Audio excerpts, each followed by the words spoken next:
प्रिय विद्यार्थियों नमस्कार। आहनिक 8 में आपका हार्दिक स्वागत है। और आज हम संधि सीखना आरंभ करेंगे।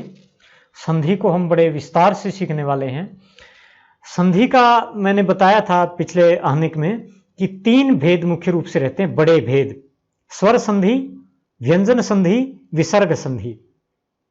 स्वर संधि कहते हैं जब 2 स्वरों का मेल होता है, 2 स्वर जब पास आते हैं तो उनमें जो परिवर्तन होता है उसका नाम है स्वर संधि। और स्वर संधि का पहला भेद है दीर्घ संधि। दीर्घ का अर्थ है बड़ा। जब हर्षव के साथ मिलकर दीर्घ बनता है तो उसे दीर्घ संधि कहते हैं। जब हर्षव दीर्घ के साथ मिलकर दीर्घ बनता है तो उसे भी दीर्घ कहते हैं। इसे हम देखने वाले हैं, दीर्घ संधि। तो इसके लिए आपको एक सूत्र आज पाणिनि का याद करना है। अकः सवर्णे दीर्घः, अकः सवर्णे दीर्घः। यह सूत्र आया है छठे अध्याय में प्रथम पाद में और 101वां सूत्र है। अष्टाध्यायी के छठे अध्याय का पहला पाद और पहले पाद का 101वां सूत्र क्या है? अकः सवर्णे दीर्घः। इसका अर्थ क्या है? अक से परे सवर्ण आए तो दीर्घ होता है। अक, 3 शब्द इसमें आए हैं, अक, सवर्ण और दीर्घ। जब तक हम इन 3 शब्दों को क्लियर नहीं करेंगे, इनके अर्थ स्पष्ट नहीं करेंगे, तो हमें सूत्र का अर्थ ठीक से समझ में नहीं आएगा।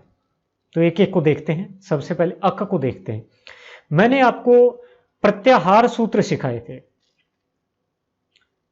माहेश्वर सूत्र जो भगवान शिव ने डमरू बजाकर 14 सूत्र पैदा किए थे, उनसे प्रत्याहार सूत्र बनाए जाते हैं। तो उनमें से एक प्रत्याहार सूत्र है अक। पहले माहेश्वर सूत्रों को देख लेते हैं। अयुण, ऋलृक, एयों, आई औच, हयवरट, लं, ञ म ङ ण न, झ भय, घ ढ दश, ज ब ग ड दश, ख फ छ ठ त च ट त व, क प य, श श श र ह ल। ये हमारे हैं माहेश्वर सूत्र। अब इससे हमने प्रत्याहार बनाना है अक। तो ऐसे लेकर हम क तक की गिनती कर लेंगे। अ, इ, उ, ण अनुबंध है, लोप हो जाएगा। जो हलंत हैं, कटे हुए हैं हलंत आधे, उनका लोप हो जाता है केवल अंतिम को छोड़कर, क्योंकि अक में क तो हमने ले लेना है ना। ऐसे लेकर क तक की गिनती करनी है, तभी अक प्रत्याहार बनेगा। फिर है री, लृ। तो अक प्रत्याहार का अर्थ हुआ अ, इ, उ, रि, लृ। अ, इ, उ, रि, लृ का नाम है मिलकर अक। ऐ में ए और आ दोनों शामिल हैं। ई, छोटी बड़ी दोनों ई। उ में दोनों उ, री में दोनों री और लृ में दोनों तरह की लृ शामिल रहेंगी। ये भी हमने प्रत्याहारों में आपको बताया था। हर्ष और दीर्घ दोनों ही उसमें सम्मिलित रहते हैं। तो ये हुआ हमारा अक।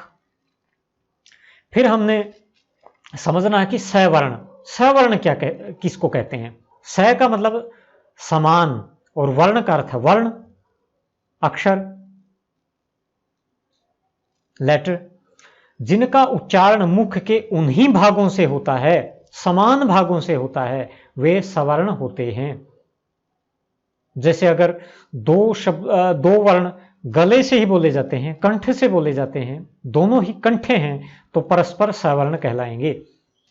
अ, आ, अकूह विसर्जनीय नाम कंठः, अकूह विसर्जनीय नाम। अ, आ, कु का वर्ग,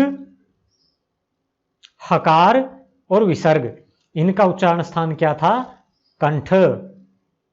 तो अ, आ कंठ से बोले जाते हैं, इसलिए सवर्ण है।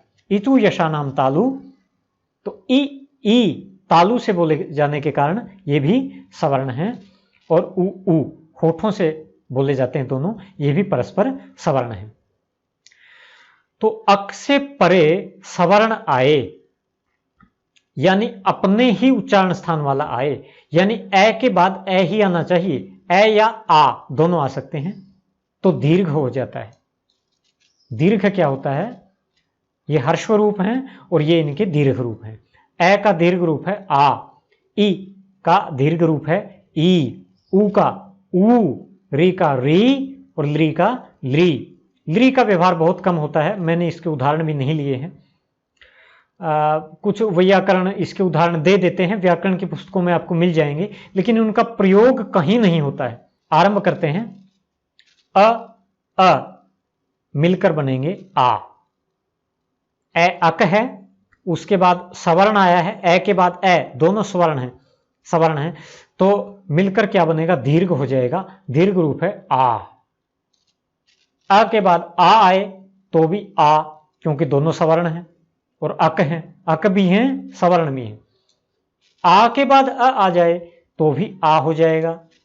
आ के बाद आ जाए तो भी आ हो जाएगा। सभी अवस्थाओं में ए आगे आए पीछे आए, आ आगे आए पीछे आए, मिलकर आ ही बनना है, दीर्घ ही बनना है, क्योंकि अकह सवर्णे दीर्घ, इसीलिए यह दीर्घ संधि है। तत्पश्चात ई, हर्ष्व ई जमा हर्ष्व ई बराबर दीर्घ ई। ई मिलकर भी बनेगा ई, ई और ई भी मिलकर बनेगा ई। सभी अवस्थाओं में छोटा आगे आए पीछे आए, दोनों छोटे हों दोनों बड़े हों, सब अवस्थाओं में मिलकर बनेगा बड़ा, दीर्घ, बड़ी ई ही बनेगी। ठीक वैसे ही जैसे पीछे बना था बड़ा आ बना था, तो यहां ई बनेगी। और ठीक इसी तरह से उ उ ऊ उ ऊ ऊ ऊ ऊ ऊ ऊ ऊ, सभी अवस्थाओं में बड़ा ऊ ही बनेगा, दीर्घ उकार ही बनेगा। और ऐसे ही री में री जुड़ेगी तो बड़ी री हो जाएगी, दीर्घ री हो जाएगी। तो अब हम इसके उदाहरण देखना आरंभ करेंगे। हिम अचल, हिम कहते हैं बर्फ को और अचल कहते हैं न चलने वाला यानी पर्वत। हिम अचल, तो हिम को हमने जिसकी संधि होनी है को हमने अलग निकाल लिया, तो म विसर्ग वाला हलंत वाला रह गया, म हलंत, ही हिम, फिर अचल।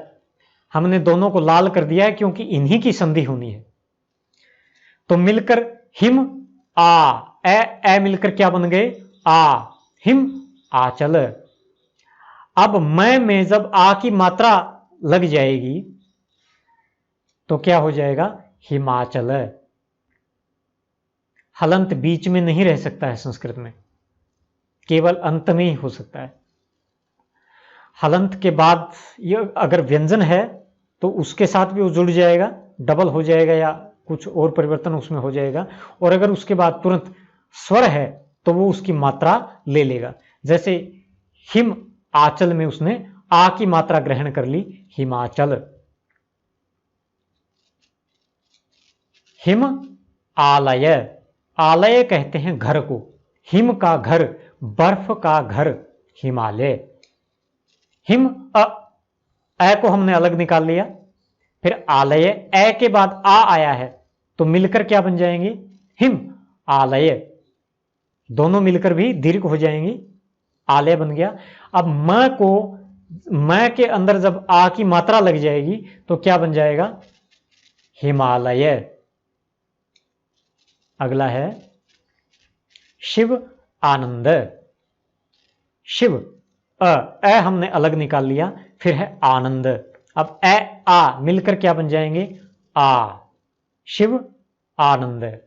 और व में आ की मात्रा लगने पर क्या बन गया? शिवानंद। नेक्स्ट है दया आनंद। अब आगे भी आ है और पीछे भी आ है, दय, दय से आ हमने अलग निकाल लिया, फिर आनंद, मिलकर क्या बन गया? दय आनंद, क्योंकि दोनों आ मिलकर एक आ हो गए। और फिर य में आ की मात्रा लगकर दयानंद। रवि, इंद्र। अब ई के उदाहरण हम ले रहे हैं। रव, ई हमने अलग निकाल लिया। ई जब अलग निकलेगी तो मात्रा हट जाएगी, क्योंकि ई की मात्रा लगकर ही वो रवि हुआ था। प्लस इंद्र है, दो ई, दोनों छोटी हर्षव ई हैं, मिलकर क्या हो गई, बड़ी ई। और अब वह जो हलंत वह है, आधा वह है, उसमें ई की बड़ी मात्रा लग जाएगी, क्योंकि बड़ी ई है, दीर्घ ई है, तो क्या बन जाएगा, रविंद्र। तो रवि इंद्र मिलकर क्या बनेंगे, रवेंद्र। रवि का इंद्र, रवि का स्वामी। आगे है मही ईश। मही कहते हैं पृथ्वी को और ईश कहते हैं स्वामी को, पृथ्वी का स्वामी यानी राजा। मह ईश, मही का हमने ई निकाल लिया तो मात्रा हटकर वो ई हो गया, है अकेला रह गया, हलंत रह गया। अब आगे भी बड़ी ई, पीछे भी बड़ी ई, मिलकर क्या बन जाएंगे, एक बड़ी ई बन जाएंगे, मह ईश। और है में ई की मात्रा घुसेगी तो क्या बन गया, महिष। महिष शब्द बन गया। भानु उदय, भानु कहते हैं सूर्य को और उदय कहते हैं निकलने को, सूर्य का उदय, सनराइज। भान उ, न से ऊ की मात्रा निकाल ली तो ऊ अलग हो गया और उदय। आगे भी हर्षव ऊ, पीछे भी हर्षव ऊ, दोनों छोटे ऊ, मिलकर क्या होगा, बड़ा ऊकार, भान उदय। और न में ऊ की मात्रा लगकर क्या बनेगा, भानुदय, सूर्य का उदय। आगे है लघु ऊर्मी।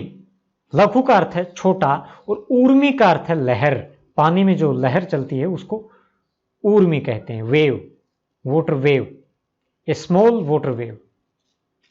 लघ उ, घ से ऊ की मात्रा निकाल ली तो ऊ अलग हो गया। अब आगे छोटा ऊ, पीछे बड़ा ऊ, मिलकर क्या बनेंगे जी, बड़ा ऊ हो जाएगा, लघ ऊर्मी। और घ में ऊ की मात्रा लग जाएगी तो लघूर्मी, लघूर्मी। आगे है पितृ ऋण। आगे री, पीछे री, पितृ ऋण। पित्त के बाद हमने री की मात्रा हटा ली तो वो री अलग हो गया, दोनों री मिलकर बड़ा दीर्घ री हो गए। और अब त में दीर्घ री की मात्रा लगेगी तो क्या बन जाएगा, पितृण, पितृण, बड़ी मात्रा उसमें लग गई, पितृ ऋण मिलकर हो गए पितृण। ऐसे ही पितृवृद्धि, वृद्धि कहते हैं वृद्धि को, बढ़ोतरी को, पिता की बढ़ोतरी, पिता की उन्नति, पितृवृद्धि। आगे री, पीछे री, पित रिद्धि, और मिलकर हो गया तय में दीर्घ री की मात्रा लगेगी तो पितृद्धि, पितृद्धि। तो प्रिय विद्यार्थियों, ये हमने कुछ शब्द देखे जिसको मैंने तोड़कर आपको दिखाया ज्यादा स्पष्ट करने के लिए। अब कुछ और हम उदाहरण लेंगे, लेकिन उसका केवल एक एक शब्द ही हम देखेंगे। जैसे परम अर्थ, परमार्थ, परम अर्थ, ए मिलकर हो गया आ, परम अर्थ, परमार्थ। दैत्य अरे, दैत्यारे, दैत्य कहते हैं राक्षस को और अरि कहते हैं शत्रु को। राक्षसों का शत्रु विष्णु को कहा जाता है दैत्यारि। देव आलय, आलय घर, देव देवता, देवताओं का घर यानी मंदिर, देवालय। मुर अरि, मुर एक राक्षस का नाम है और अरि कहते हैं शत्रु को। मुर का शत्रु, भगवान कृष्ण ने मुर का नाश किया था, उसका वध किया था, इसलिए मुरारी कृष्ण को कहा जाता है। मुर अरे मुरारी। र का जो ए है अरि के ए से मिलकर आ हो गया और र में आ की मात्रा मिलकर रा हो गया, मुरारी। आगे है विद्या अभ्यास। विद्या का आ अभ्यास के ऐ से जुड़कर आ हो गया, मिलकर हो गया विद्याभ्यास। महाअसुर, महासुर, महान असुर, बड़ा राक्षस। शश अंक, शशांक। अब मेरे विचार से आपको बहुत व्याख्या की आवश्यकता नहीं है कि ऐ से ऐ मिलकर आप स्पष्टता से देख सकते हैं, थोड़ा सा दिमाग लगाइए। शश कहते हैं खरगोश को, अंक कहते हैं चिन्ह को। जिसमें खरगोश का चिन्ह हो उसे शशांक कहते हैं। चंद्रमा के लिए यह शब्द संस्कृत में प्रयोग किया जाता है, क्योंकि प्राचीन लोगों का जो विचार है, चंद्रमा के अंदर जो चिन्ह दिखाई देता है वो प्राचीन भारतीयों के अनुसार वो खरगोश जैसा चिन्ह था। कुछ लोगों के अनुसार वो मृग जैसा चिन्ह है, इसलिए मृगांक भी कहा जाता है उसको, चंद्रमा को मृगांक, शशांक। विद्या अर्थी, विद्या चाहने वाला, अर्थी अर्थात चाहने वाला, विद्यार्थी। आगे है अत्र अस्ति, अत्र यहां, अस्ति है, यहां है, मिलकर क्या बनेंगे अत्रास्ति। त्र का अ अस्ति के ऐ से मिलकर बन जाएगा त्रा, अत्रास्ति, यहां है। यदा अभवत, यदा जब, अभवत हुआ, यदा भवत, यदा का आ अभवत के ऐ से मिलकर आ हो गया। तत्र आगच्छत, वहां आया, तत्र का अ आगच्छत के आ से मिलकर आ हो गया। हमेशा दीर्घ ही बनता है, आ ही बनता है, आगे ए हो पीछे ए हो कोई फर्क नहीं पड़ता। तत्रागच्छत। रमा आगच्छत, रमा आई, रमागच्छत। आगे है भानु ऊर्जा, सूर्य की ऊर्जा। तो उ, छोटा उ और भानु का छोटा उ और ऊर्जा का बड़ा उ मिलकर बड़ा उ हो जाएंगे भानुर्जा, भानुर्जा। भानु ऊष्मा, ऊष्मा कहते हैं गर्मी को, हीट, हीट ऑफ द सन, भानुष्मा। सरयू ऊर्मी, सरयू नदी का नाम है जिसके किनारे अयोध्या बसी हुई है। सरयू का छोटा ऊ ऊर्मी लहर को कहते हैं, और सरयू नदी में उठने वाली लहर क्या कहलाएगी सरयूर्मी। गुरु उपदेश, गुरु का दिया हुआ उपदेश मिलकर हो जाएगा गुरुपदेश। सु उक्ति, सु सुंदर, उक्ति कथन, वचन, सुंदर वचन, सुंदर कथन क्या कहलाएगा मिलकर सूक्ति। छोटा उ, दोनों छोटे उ मिलकर हो गए बड़ा उ, सूक्ति। गिरि इंद्र, गिरि का छोटा ई, इंद्र का छोटा ई मिलकर बड़ा ई हो गए गिरेंद्र। परि ईक्षा, परि चारों ओर, ईक्षा कहते हैं देखना, चारों ओर देखना, यानी हर पहलू पर विचार करना, सब ओर से मूल्यांकन करना क्या कहलाता है परीक्षा। छोटा ई बड़ा ई मिलकर हो गए बड़ा ई, परीक्षा। हरि इच्छा, हरि की इच्छा, हरि इच्छा।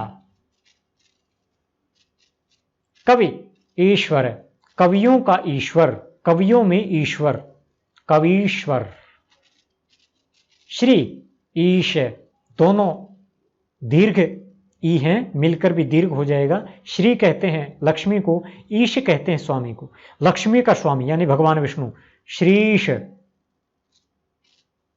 मही इंद्र, मही कहते हैं पृथ्वी को, इंद्र कहते हैं स्वामी को, रक्षक को, राजा को। तो मही का स्वामी महेंद्र यानी राजा। लक्ष्मी ईश, लक्ष्मी का स्वामी लक्ष्मीश। स्व आधीन, स्वाधीन अपने ही अधीन। सर्व अधिक, सबसे अधिक, सर्व सबसे अधिक, ज्यादा, सर्वाधिक। अंड आकार, अंडाकार, अंडे के आकार वाला। अल्प आयु, अल्प कहते हैं थोड़ा, आयु उम्र, थोड़ी उम्र वाला, अल्पायु। अल्प का अ, आयु का आ मिलकर हो गए आ, अल्पायु। आगे है कृष्ण अर्जुन, कृष्ण और अर्जुन मिलकर हो गए कृष्णार्जुन। सूर्य अस्त, सूर्यास्त, सूर्य का अस्त। मातृ ऋण, माता के प्रति ऋण, मां का कर्ज, मातृण। होत्री ऋकार, होत्रिकार, होत्री कहते हैं, यज्ञ में मंत्र पढ़ने वाले को होत्री कहा जाता है। और ऋकार का अर्थ है री का उच्चारण, री कहना, तो होता के द्वारा, होत्री के द्वारा री का उच्चारण कहलाएगा होत्रिकार। तो ये हमने कुछ उदाहरण देखे। अब मैं आपसे 3 सवाल आज के करूंगा, आपने बताना है कि उनके रूप क्या बनेंगे। कमेंट में आप मुझे लिखकर बताएंगे। वधु, उत्सव, इनकी जब संधि होगी तो क्या रूप बनेगा? महा, आशय, रवि, ईश, इनके संधि रूप आपने कमेंट में लिखकर बताने हैं। तो मैं आशा करता हूं कि आज का पाठ आपको कठिन नहीं लगा होगा। मैंने अपने जितनी मैं कर सकता था, जितना सरल मैं कर सकता था, मैंने अपनी पूरी शक्ति लगाई है उसको सरल करने में। और हमने आज एक ही पाणिनि का सूत्र किया है, अकः सवर्णे दीर्घ। अक के बाद यदि सवर्ण आए तो दीर्घ रूप उसका हो जाता है। ए आ बन जाते हैं, ई बन जाती है, ऊ बन जाता है, और री बन जाता है, दीर्घ री हो जाता है। तो ये थी हमारी दीर्घ संधि। अगले आहनिक में हम करेंगे गुण संधि।